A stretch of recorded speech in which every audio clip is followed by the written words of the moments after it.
Mampukah kita mau hidup miskin dalam rangka mempertahankan akidah kita, keyakinan kita, kepercayaan kita? Itu adalah perjuangan ke depan.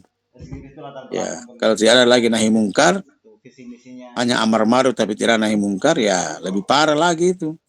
Karena Al-Quran mengatakan ya'muruna bil ma'ruf wa yanhauna anil munkar. Mencegah kamu mengamartakan yang ma'ruf, mencegah, tapi sekarang ini mencegah ini susah. Susah sekali itu.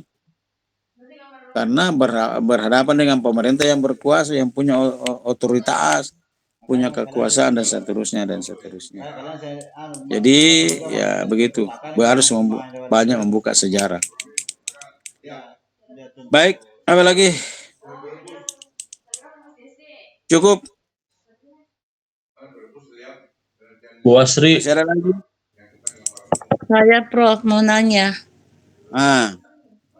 Mungkin langsung aja Prof terkait dengan pendidikan Islam yang sekarang ini ya kita lihat bersama bahwa terjadi kemunduran dalam bidang akhlak itu sendiri. Saya mau bertanya Prof, apakah kalau kita ini kan semua berkecimpung di dunia pendidikan Prof, di bidang formal. Di bagian mana yang harus diperbaiki? Karena misal kampus melahirkan sarjana-sarjana yang mohon maaf banyak sarjana-sarjana yang sekedar titel, gelar. Kemudian mengajar kita didik dengan item-item yang mohon maaf banyak sekarang pendidik yang kurang disiplinnya. Misalnya datang ke sekolah saja seenaknya Prof, istilahnya ya asal terima gaji selesai. Nah, kalau di sini kan sebenarnya kayak mata rantai Prof yang tidak bisa kayak gimana jadi ini seperti apa Prof kalau seperti ini karena susah untuk kita menghindari ini kayak sudah kode alam yang kemudian tidak bisa kita menghindar darinya Prof. Jadi seperti apa? Apakah yang perlu diperbaiki? Kita kan dalam formal ya TK sampai perguruan tinggi. Yang paling terlihat itu ya di perguruan tinggi, Prof. Banyak yang kemudian sarjana-sarjana bahkan S1, S2, S3 yang sekedar titel, Prof. Jadi seperti apa itu, Prof? Kalau kita berbicara pendidikan Islam. Makasih. Jadi yang diutamakan itu adalah yang sangat penting yang sekarang hilang ini adalah masalah kejujuran dan akhlak. Akhlak itu kan meliputi segala-galanya, termasuk kejujurannya, termasuk kebenarannya, termasuk keberaniannya, dan itu yang sekarang dirusak. Itulah salah satu yang saya tempuh itu, tidak usah ada ujian. Apa sih artinya ujian kalau hanya nyontek-nyontek? Dan sampai sekarang di S1 itu saya tidak pernah lagi mengulang sekarang kasih ujian itu. Karena kita ajar manusia itu itu untuk kalau ujian itu nyentuh bekerja sama, membuat itu kebanyakan dia tidak jujur. Nah, kalau dalam ujian saya tidak jujur, untuk kuliah tidak jujur, lalu proses kuliah juga seperti itu, lalu menghasilkan sarjana, kira-kira sarjana macam apa itu? Sarjana macam apa itu kalau sudah sarjana seperti itu, tidak ada kejujurannya, tidak ada akhlaknya, tidak ada kutmennya, tidak ada semangat jihadnya.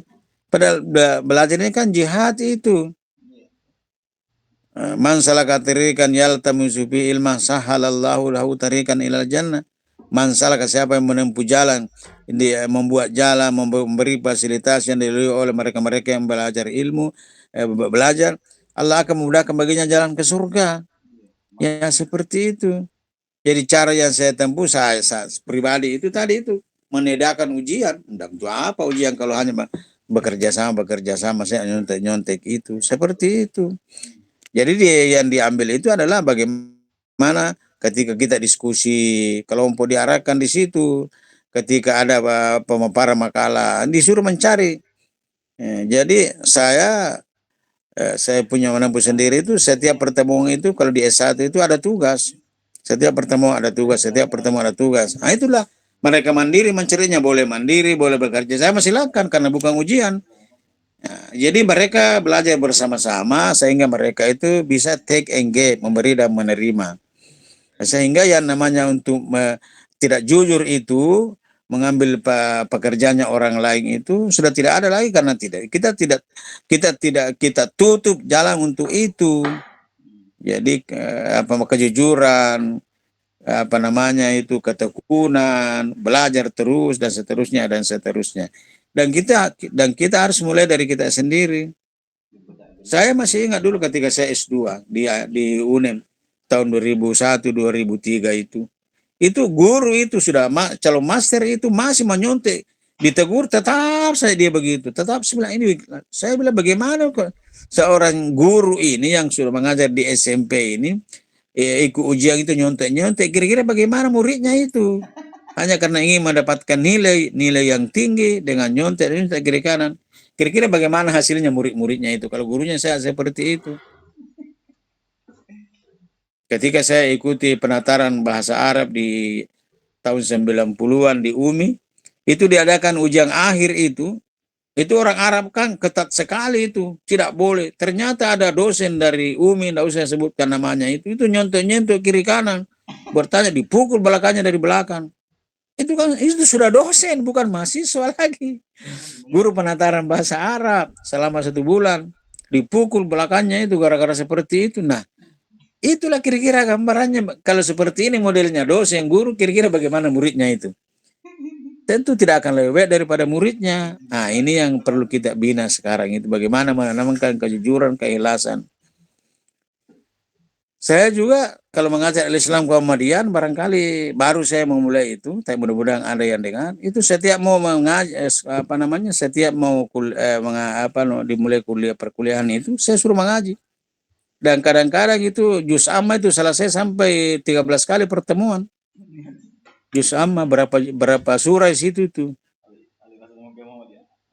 Ternyata di antara mahasiswa ini ada yang banyak, sudah hampir banyak yang boleh kata lancar, tapi ada beberapa orang yang sama sekali tersendak-sendak, ada yang sama sekali tidak bisa mengaji.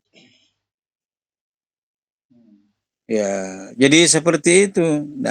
Nah, kalau dosennya saya tidak tahu mengajinya tidak tahu, bagaimana mau menerjemahkan Al-Quran, bagaimana mau mempelajari Al-Quran, bagaimana mau memahami Al-Quran, dan bagaimana mau menghafal Al-Quran. Kalau membacanya saya tidak bisa. Dan itu saya dapati banyak tokoh-tokoh mahasiswa, tokoh-tokoh tapi tidak bisa mengaji, bagaimana? Pintar cerita, pintar ceramah, tapi tidak bisa mengaji, kira-kira bagaimana itu? Nah, ini semua menjadi kewajiban kita sebagai calon dokter itu bagaimana mengubah pemikiran-pemikiran seperti ini untuk kembalikan kita kepada dasar pendidikan itu adalah mensejahterakan dan mencerdaskan kehidupan bangsa. Seperti itu kira-kira. Bagaimana Pak Sri? Iya Prof. Sehat. Sebenarnya Alhamdulillah. Sehat. Alhamdulillah sehat Prof. Saya setuju Ya, dengan bagus, ya, pemikiran Prof untuk menghilangkan ujian karena itu memang ya, menjadikan siswa menjadi pembohong. Kita seperti menciptakan generasi pembohong Prof. Untungnya ya, sekarang ya. di kurikulum Merdeka yang digunakan di lembaga-lembaga sekolah nasional itu sudah ditiadakan ujian nasional Prof. Semua dikembalikan ke sekolah masing-masing. Kalau dirasa perlu untuk boleh dilakukan. Kalau misalkan tidak perlu juga tidak menjadi masalah. Nilai harian siswa sehari-hari juga itu sudah bisa dijadikan sebagai standar kelulusan. Itu lebih bagus itu. Jadi sehingga mahasiswa itu setiap pertemuan itu mereka berusaha untuk menampilkan yang terbaik. Bukan 1 kali 13, tapi 13 kali 1. 13 bukan 13 kali 1, tapi 1 kali 13. Setiap pertemuan, ada diskusi, ada ini, diarahkan, dibimbing, dan seterusnya. Itu jauh lebih bagus ketimbang mengadakan ujian, nyontek dapat 9, dapat 10. Tapi hasil nyontekan, hasil penipuan, dan hasil pencurian. Kalau di Lipia Jakarta, tempat saya sekolah dulu, sekolahnya orang Arab itu, jadi kalau ada sesuatu yang tidak jelas, bilang, aina tasrik hasil, di mana kau curi ini? Di mana kau curi pendapatnya orang lain ini, kau curi pendapatnya lalu kau tidak sebutkan di apa sumbernya.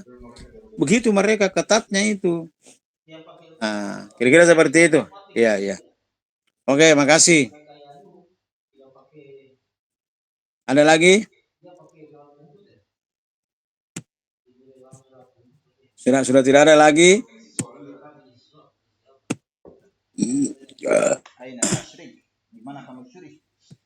Cukup Prof. Oke, cukup kalau begitu. Mana ini, kenapa tidak mau ini laptop? Tunggu dulu ya.